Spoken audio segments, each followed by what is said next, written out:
giving your money to woke corporations that hate you and your values. That's why I order all my man's shaving products from Jeremy Razors. Order your Precision 5 starter set today. This set comes with 4 razor blades, sharp as true, with tungsten handle and flip back trimmer. You're not in the market for razors? Jeremy Razors also has other facial products fit just for men. So you don't have to stock your bathroom with products that clean your body but stains your conscience. So shut up and shave. Go to jeremyrazors.com and use cburns15 to save 15% off. That's jeremyrazors.com. Use my special code cburns15 to save 15% off.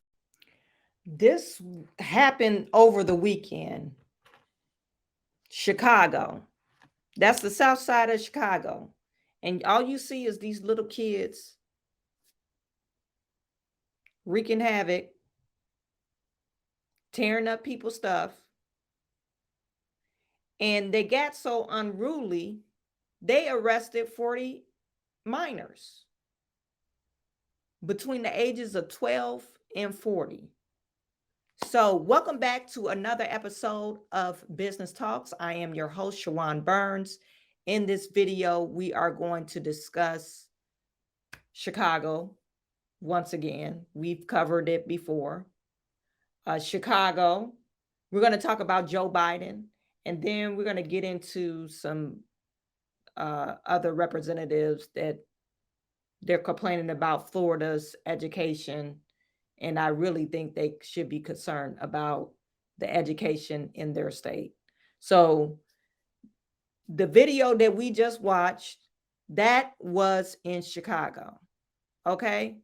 Chicago is, they said they issued out a curfew. Anybody that's under the age of 18, you got to be in the house before 10 o'clock.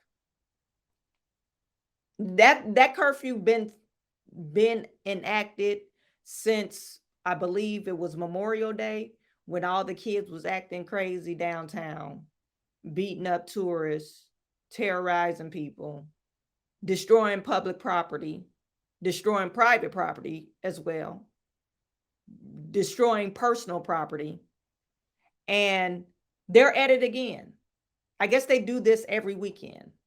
So much so, the day before, a security guard lost his life because he was trying to stop teens from coming in to a particular establishment, and they beat the guy up, and he ended up losing his life.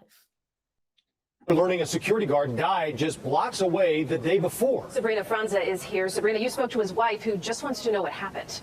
Jackie Fisher loved being a security guard, and his wife loved that about him. But Saturday was their 22nd wedding anniversary. She says she begged him to take off work, and he didn't. That was the last time that she saw him alive. That day we went bowling on our anniversary, and he said to me he had to go home and get his clothes so he can go to work. And the last thing I remember, him going out that door and turned around and just looked at me. And that was it. Barbara Fisher worried about her husband every time he left for work at the Showplace Icon Theater in the South Loop. But he loved the job. And whenever they called him, whatever shift it was, he just went. Recently, she says, his work became more and more dangerous. Fisher was beaten back in February for enforcing the theater's new rules. No guests under the age of 17 can enter without a parent or guardian after 6 p.m. It's a rule a staff member tells CBS 2 began after they saw an increase in disruptive young adults at that location. I said, this is what you need to do. Go to work and just leave the teenagers alone. He said, but I can't do that because I'm getting paid and not doing my job. So it costed him his life. Saturday, police sources say a group of teens visited the theater. 72-year-old Fisher was again doing his job. He tried to escort them away. He suffered some sort of medical episode and was taken to the hospital, where he later died. The medical examiner has not released the official cause of his death. So it's devastating.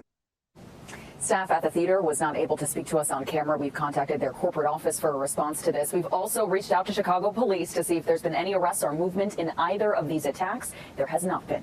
In the newsroom, Sabrina Franza, CBS. Now, do you think that they're going to find who did all that to the security officer? Tell me if you think they will actually find who actually did that to the police officer. A security officer, and he's 72 years old, and he lost his life just trying to do his job. He's not, they're not going to find him. Now, this next video, it has I guess the police chief in that district speaking. And to me, it's wild because they're acting like it's real nonchalant. Oh, this is another day in the neighborhood. The unruly last night causing damage to this 7-Eleven store during that chaos. Photos from inside that business show racks of food toppled over and items everywhere. No one was hurt, but tonight Chicago police say they had no choice but to make arrests. ABC 7's Kate Cogerin live tonight near the 7-Eleven that was caught in the middle of all this. Kate? Well, Robin and Judy, tonight police are hoping that these arrests send a message to the suspects and their families. Others we spoke with hopes this sends a larger message to the whole city to help Chicago's youth. Chaos outside a South Loop 7-Eleven Sunday night. The crowd seen here rushing out of the store with their arms full of items, some throwing them in the air. Inside the store, aisles were ravaged and ransacked. Police say now 40 people, mostly teens, are facing misdemeanor charges as a result of the so-called teen takeover. We haven't arrested people like that, but this group got so out of hand that we had no choice.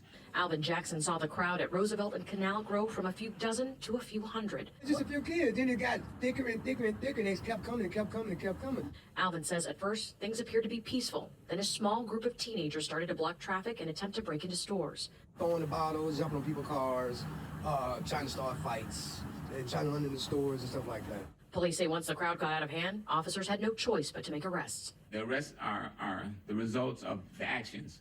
Before we asked them to move, asked them to go home, it was curfew time, and they did. This time they refused. We know everyone doesn't have a predictable home life, but we're trying to deal with the youth in a certain way to try to offer other things for them to do and other avenues. Now, the last video I posted about Chicago, they were talking about the immigrants causing all this ruckus. What about your own kids? What parents are raising these kids that they're causing all this craziness? Like, no accountability at all. I don't think the police department is doing enough, because I believe you should be holding the kids accountable, or the parents. You should be holding the parents accountable. You can't keep up with your kid, so we're going to hold you accountable for your kid's action. If your kid is lying to you, and then maybe that would be a wake-up call for the kids. Or maybe the parents will actually know where their kids are, instead of just letting them roam the street. Because back in the day, you let your kids roam in the street, they didn't get into a bunch of ruckus. They was just playing with each other. But now, these kids, they just want to destroy everything. They don't have respect for people. They don't have respect for people's property. They act like a bunch of wild animals.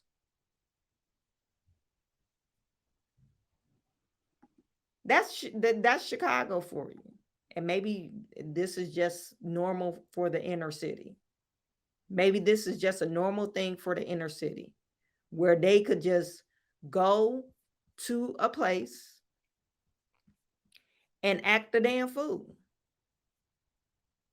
So I hope maybe they'll come to their senses. Maybe people will start looking out after their kids, but I don't know. I really don't have any words for why would an individual act in such a way that you're just destroying people's property, you're harming people. To me, I can't even imagine. If I was one of those parents, like, they'll lock me up for child abuse. Like, my parents, see, your kids is a reflection of you. I would be in jail just because of child abuse. Because I would have had a belt. I would be all them kids. But anyway, so we're not gonna abuse nobody else's kids. But if it was mine, my kids, they would have felt some repercussions. You just don't act like that, especially not in public. That's just so, like, it's really unheard of. Like, just wild animals.